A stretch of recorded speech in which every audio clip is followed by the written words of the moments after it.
तो गाइज मैं हूं आयुष और आप देख रहे हैं रेसल इंडिया। स्वागत है आपका आज की इस वीडियो में, जो कि होने वाली है हमारी इस हफ्ते की Q&A वीडियो। हर हफ्ते कोशिश करते हैं फ्राइडे को करने की, और कल मैंने कम्युनिटी टैब की पोस्ट डाल दी थी। कई लोग पोस्ट जो मिस कर देते हैं, मैं आपको बता रहा हूं कि भाई थर्सडे शाम को या फ्राइडे को सुबह आती है पोस्ट, तो आप थोड़ा देखते रहें कम्युनिटी टैब पे। अगर आपने सब्सक्राइब नहीं करा है, नोटिफिकेशन को ऑल नहीं करा है, तो आप उसको कर दें, ताकि यूट्यूब अगर उसकी मर्जी हो भाई तो कई बार कम्युनिटी टैब की पोस्ट की भी नोटिफिकेशन भेज देता है, तो आप उसको चेकआउट करते रहें। अगर आप चैनल पे रिसेंटली आए तो थैंक यू सो मच। मैं कहूंगा कि भाई स्टे ट्यून्ड रहे, नोटिफिकेशन बिल को ऑन रख लें। सब्सक्राइब अभी तक नहीं करा है तो भाई क्या सोच रहे हो, कर दो, क्योंकि रेसलमेनिया से पहले काफी कमाल का कंटेंट आने वाला है। मैं बहुत सारी चीजों पे काम कर रहा हूं। मैंने बोला भी था रेसलमेनिया रिवाइंड जल्द आएगा, तो उसकी डेट कब होगी एग्जैक्टली वो मैंने भी डिसाइड नहीं करी, लेकिन आने वाला है जल्दी, ये मैं आपको बता सकता हूं। तो आज के क्वेश्चन स्टार्ट करते हैं। सबसे पहला क्वेश्चन आता है अभी की तरफ से, और ये कहते हैं I wish my GF should look at me just like Paul Heyman looks at Roman Reigns during his entrance.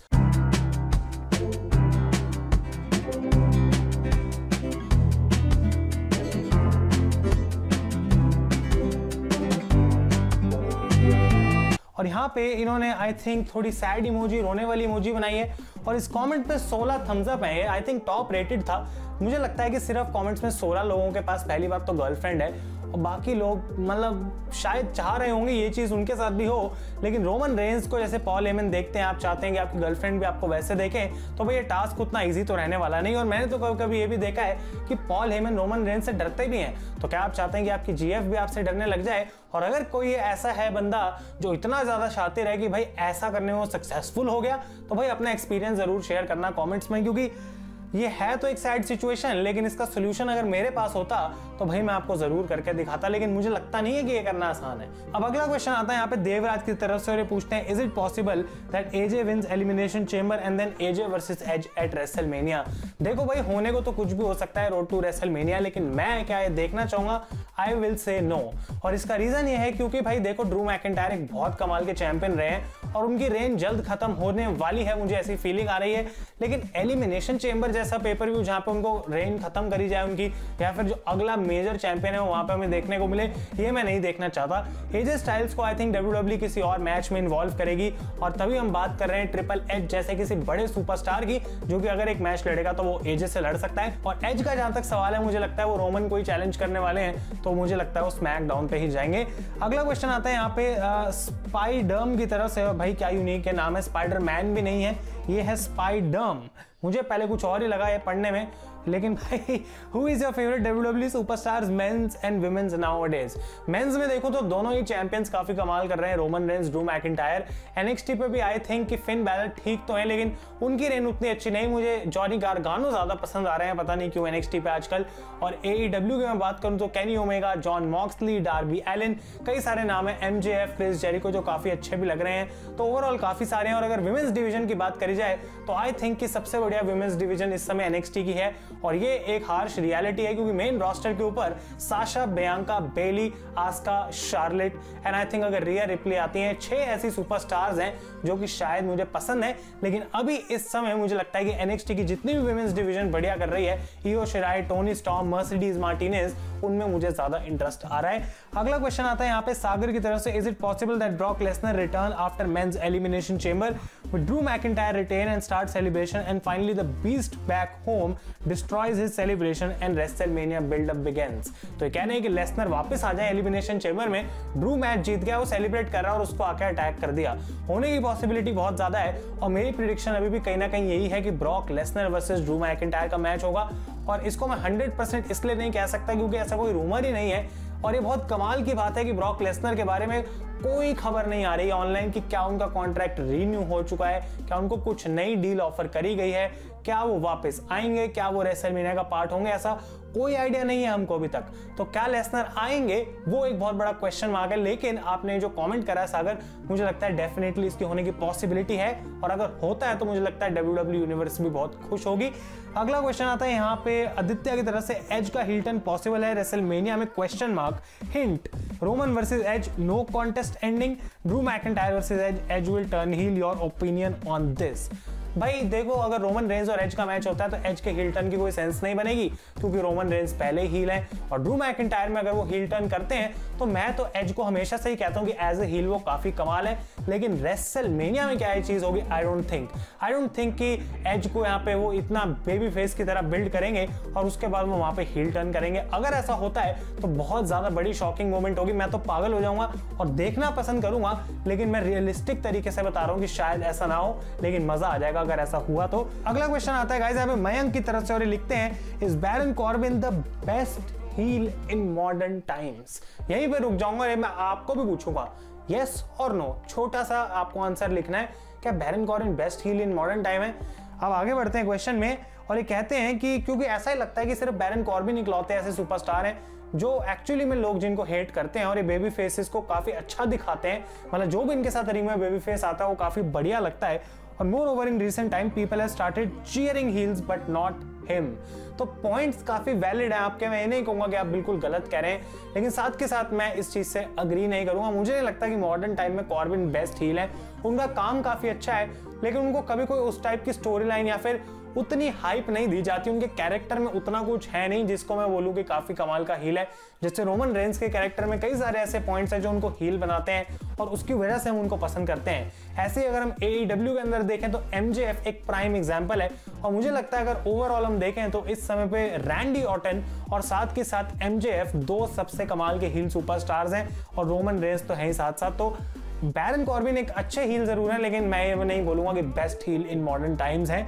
इसके बाद गाइस क्वेश्चन आता है शहादात की तरफ से, और पूछते हैं, क्या बॉबी लैशली एलिमिनेशन चेंबर में अपना टाइटल हारेंगे और क्या ब्रॉक वर्सेस बॉबी हो सकता है? डेफिनेटली हो सकता है, लेकिन मैं यहाँ पे बोलूंगा कि भाई मुझे भी बहुत ज्यादा चांस लग रहा है कि बॉबी लैशली अपना टाइटल ड्रॉप करेंगे। ये तो मैंने अपने मंडे नाइट रॉ के रिव्यू में बोल दिया था कि भाई अगर कोई टाइम है लैशली के लिए टाइटल ड्रॉप करने के लिए तो ये वो बेस्ट है, क्योंकि रिडल और कीथ ली दो सुपरस्टार्स उस मैच में, कोई भी उसमें से टाइटल जीत सकता है, और उसके लिए रेसलमेनिया के लिए एक बड़ा मैच सेटअप होगा, पहली बार उनके लिए बड़ा मैच सेटअप होगा। और मुझे लगता है अगर कीथ ली या रिडल में से कोई एक हील टर्न कर ले तो उनके आपस में ही फ्यूड करी जा सकती है रेसलमेनिया में। और लैशली वर्सेस ब्रॉक एक ऐसा प्रोग्राम है जो कि हम देखना चाहेंगे, और ब्रॉक अपने सिंगल हैंडेडली अपने हाथों से पूरे हर्ट बिजनेस को डिस्ट्रॉय करें, डेफिनेटली इस चीज को भी देखने में मजा आएगा। तो एक तरफ MVP होंगे मैनेजर, दूसरी तरफ शायद पॉल हेमन होंगे, एक तरफ ब्रॉक लेसनर, दूसरी तरफ बॉबी लैशली। तो ये एक ऐसा मैच है जो बॉबी लैशली काफी समय से चाहते भी हैं, कि उन्होंने बोला था WWE में वो लेसनर से लड़ना चाहते हैं, लेकिन क्या लेसनर ये चाहते हैं? और फिर से वही क्वेश्चन मार्क है, क्या लेसनर आना चाहते भी हैं वापस, आएंगे वापस? वो सबसे बड़ी बात है जो अभी तक हमें नहीं पता। अगला क्वेश्चन आता है गाइस यहाँ पे यश की तरफ से, भाई अगर रेसलमेनिया में रोमन वर्सेस एज होता है तो क्या WWE रोमन को हरा पाएगी? क्योंकि रोमन का कैरेक्टर अच्छा चल रहा है, तो ऐसा नहीं होने के लिए एज वर्सेस ड्रू होगा। आपको क्या लगता है? भाई मैं पहले भी बता चुका हूं, मुझे नहीं लग रहा कि एज वर्सेस ड्रू मैकिंटायर होगा, रोमन रेंज वर्सेस एज ही होगा। और अगर रोमन वहां पे हार जाते हैं बाय चांस, तो उसके पीछे क्या रीजन रहता है, WWE क्या हमें स्टोरी दिखाती है, वो मैं तब जज करूंगा। अभी ये बात मैं भी बोलूंगा कि भाई हाँ, रोमन रेंज का हारना बहुत मुश्किल है, ऑलमोस्ट नामुमकिन है, लेकिन अगर वो हार भी जाते हैं तो अभी से हम नहीं कह सकते कि ऐसा कैसे कर दिया, क्योंकि हो सकता है एज को वो एक काफी बढ़िया तरीके से दिखाएं। और मुझे जैसा लग रहा है कि एज ऑलमोस्ट फुल टाइम है WWE के साथ, तो अगर वो फुल टाइम चैंपियन है तो क्यों ना एज को भी हम कुछ देर as a full time champion देखें। और अगर ड्रू मैकिंटायर को वो हराते हैं तो मुझे लगता है कि स्टोरी लाइन उतनी अच्छी नहीं है ड्रू वर्सेस एज जितनी की रोमन वर्सेस एज है, और रेसलमेनिया में स्टोरी लाइन ही सब कुछ होती है। अगला क्वेश्चन आता है मोहनजीत दास की तरफ से, what would be your reaction when you wake up and see your channel hit 1 million भाई 10 लाख सब्सक्राइबर्स। भाई देखो, अगर ऐसा मुझे पता होगा ना कि होने वाला है तो पहली बात तो मैं सोऊंगा ही नहीं, तो वेकअप वाली चीज तो हटा ही दो।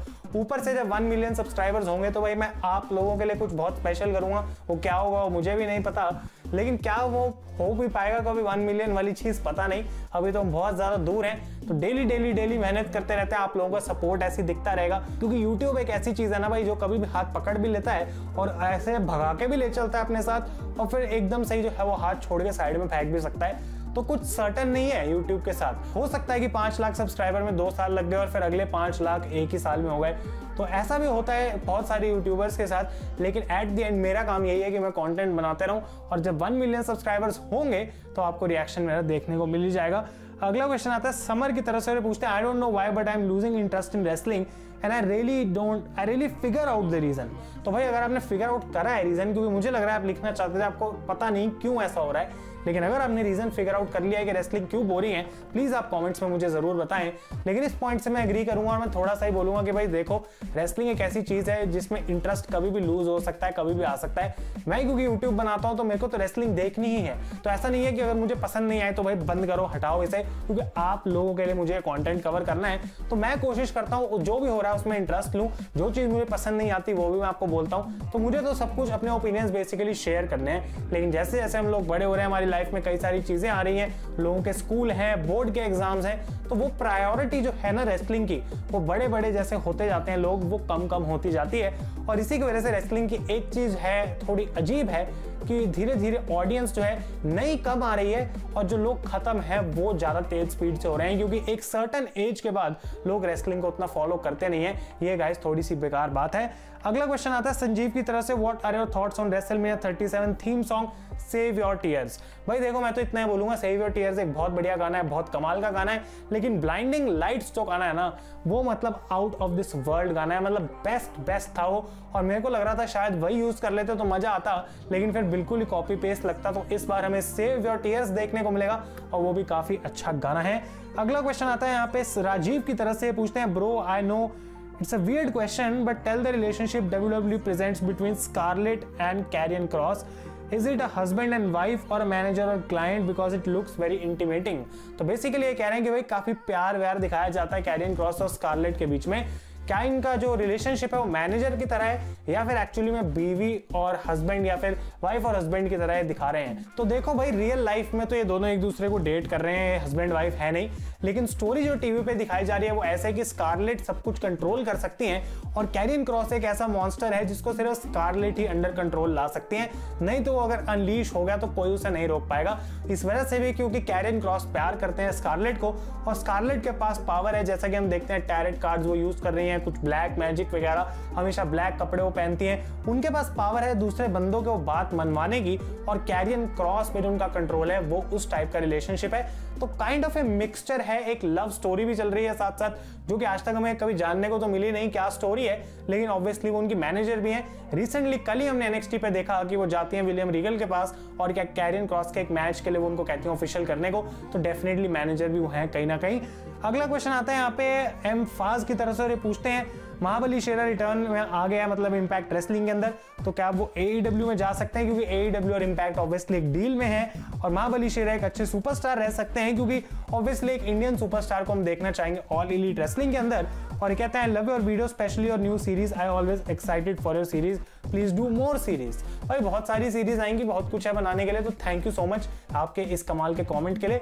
और जहां तक महाबली शेरा का मेरा ओपिनियन है, देखो मैंने उनको ज्यादा फॉलो नहीं करा, मैं उनको ज्यादा देखता नहीं हूं, लेकिन उनकी फिजिक काफी बढ़िया हो चुकी है, काफी अच्छा रिटर्न उनका हुआ है। ऑल एलीट रेसलिंग में क्या वो आएंगे वो डिपेंड करेगा AEW के ऊपर कि क्या वो उनको देखते हैं एज अ सुपरस्टार जो कि उनके रोस्टर पे बिलोंग करता है, तो इंटरेस्टिंग रहेगा, लेकिन ये इतनी जल्दी नहीं होगा मुझे लगता है। अगला क्वेश्चन आता है मोहन दास की तरफ से, और आयुष भाई 14 फरवरी को क्या प्लान है? #Q&A #LoveWrestleIndia। लड़की होनी चाहिए और जिंदा होनी चाहिए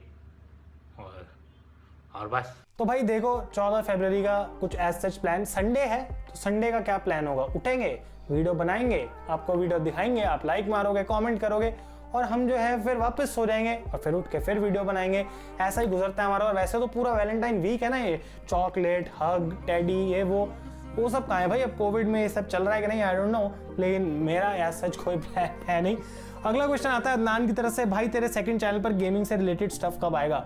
भाई ये बात तो मैं बहुत बार बोल चुका हूँ, मैंने क्वेश्चन इसलिए लिया ताकि एक बार फाइनली क्लियर कर दूं कि वो चैनल खत्म अभी के लिए एटलीस्ट, क्योंकि यूट्यूब उसको मोनेटाइज कर नहीं रहा। और वो जो 2 वीडियो मैंने डाली थी, इतने पैशन से डाली थी ना, इतने मतलब क्या ही बताऊं मैं, इतना मजा आया मुझे बनाने में, आप लोगों को मजा आया, इतने सारे लोग कह रहे हैं और कंटेंट लाओ, लेकिन YouTube जो है उसको मोनेटाइज करने वाला है नहीं, तो उतनी ज्यादा मेहनत करके एक कंटेंट बनाना और उसके बाद YouTube कहे भाई कोई जरूरत नहीं है कुछ, मैं ना तो मैं पुश करूंगा ना तो मैं पैसे अर्न करने दूंगा, बिल्कुल तुम कुछ मत करो, तो यहाँ पे है अभी के लिए वो चैनल जो है आगे नहीं बढ़ा सकता। अगला क्वेश्चन आता है जो कि इसी से काइंड ऑफ रिलेटेड है, आशीष यादव की तरफ से, ब्रो व्लॉग चैनल कब आ रहा है, वेट कर रहा हूँ, by the way big fan. तो मैं सिंपल बता रहा हूँ, व्लॉग चैनल के लिए मैं प्लानिंग कर रहा हूँ फुल ऑन, और आपको जल्दी एक बड़ी अपग्रेड भी देखने को मिलेगी इस चैनल पे भी, जो कि उस चैनल के लिए भी होगी। तो डेफिनेटली गाइस काफी सारे काम जो है मैं बिहाइंड द सीन्स कर रहा हूँ, और मैं चाहता हूँ कि व्लॉग चैनल एवं ही ना हो कि भाई बस कैमरा उठा के मैं कुछ भी बोली जा रहा हूँ। कंटेंट होना चाहिए तो अच्छा, ताकि आप लोग देखें। तो आप ऐसा मत सोचें कि किसी का कॉपी या फिर कुछ, क्योंकि वो बहुत सारी चीजें हैं, लेकिन उसमें मैं फिर से जाऊंगा नहीं। लेकिन बस इतना ही जरूर कहूंगा कि आप कंटेंट के लिए स्टे ट्यून्ड रहें, क्योंकि व्लॉगिंग चैनल जो होने वाला है एक ऐसे एंटरटेनमेंट का पैकेज होगा। और मैंने दोनों क्वेश्चंस को क्लब करके इसलिए लिया है क्योंकि मैं ये कहूंगा कि गेमिंग वीडियोस जो हैं वो शायद वहां पे भी आ सकते हैं। ऐसा नहीं होगा कि फुल टाइम गेमिंग चैनल बना दूंगा, मैं उसको GTA वगैरह खेलूंगा, लेकिन कभी कभी जो है हफ्ते में शायद एक गेमिंग वीडियो में आपको वहां पे देने की कोशिश करूंगा। और आज का फाइनल क्वेश्चन मैंने इस बार थोड़ा लंबा Q&A किया है भाई, क्योंकि आज एक ही वीडियो आनी थी, मुझे किसी काम से जाना है और ये मैं मिडनाइट रिकॉर्ड कर रहा हूँ फिर से, ताकि आप लोगों को मैं दे सकूं। तो ये है यहाँ पे शिवम खन्ना की तरफ से पूछते हैं, भाई बहुत टाइम से क्वेश्चन पूछ रहा हूँ, 4 महीने हो गए हैं, 4 महीनों से पूछ रहे हैं भाई ये, भाई अगर आप WWE के CEO बन गए तो क्या चेंजेस करोगे और कौन से सुपरस्टार्स को वापस लाओगे? अगर आप ये क्वेश्चन नहीं लेते तो आपको पता है क्या होगा, because the bottom line is Shivam Khanna said so, by the way big fan, absolute best content giver, आप लव योर वीडियोस ये कहते हैं। तो थैंक यू। 4 महीने बाद आपका क्वेश्चन ले लिया गया भाई, तो अब शांति, थोड़ी शांति। और यहाँ पे अगर मैं WWE का CEO बन गया ना, तो भाई क्या क्या करूंगा मैं, CM पंक को वापस ले आऊंगा, जॉन मॉक्सली को वापस ले आऊंगा, रॉक को वापस ले आऊंगा। मैं तो ऑस्टिन को भी कहूंगा कि भाई कुछ ना कुछ करके हर हफ्ते जनरल मैनेजर का ही रोल कर, पर वापस जरूर आ जा, क्योंकि मेरे को पैसा तो बहुत देना पड़ेगा, लेकिन वो पैसा होगा तो मैं लगाऊंगा भाई, और कोशिश करूंगा कि ज्यादा से ज्यादा जो रेटिंग्स है मेरे शो के बढ़े, और मैं वो चीज लोगों को देनी जरूर पसंद करूंगा जो कि वो डिमांड करते हैं। अपनी नहीं सोचूंगा कि भाई अबे यार ना रिकोशे की ना फिजिक इतनी अच्छी नहीं है, मैं इसको ना यूज ही नहीं करता, एक काम करता हूँ इसको हटाओ, ऐसा नहीं करूंगा। मतलब रिकोशे, एलिस्टर ब्लैक को जरूर मौका मिलेगा। एलिस्टर ब्लैक ऐसा नहीं रहेगा कि हमेशा के लिए ब्लैक हो जाएंगे और दिखने ही बंद हो जाएंगे, डेफिनेटली उनको मैं यूज करूंगा। तो ये कुछ ऐसी चीजें जो मैं करूंगा, सीरियसली मत लो, क्योंकि मैं WWE का CEO कभी बनने वाला हूं नहीं। तो गाइस ये थी Q&A वीडियो इस हफ्ते की। Thank you so much for all your questions. जैसा कि मैंने कहा कमेंट्स में आप पूछ सकते हैं, और भाई ये वीडियो हमेशा मजा आता है, एंटरटेनिंग रहती है बनाने के लिए। तो अगर पसंद आई है तो लाइक करें। Thank you so much for watching. मैं हूं आयुष और आप देख रहे हैं रेसल इंडिया।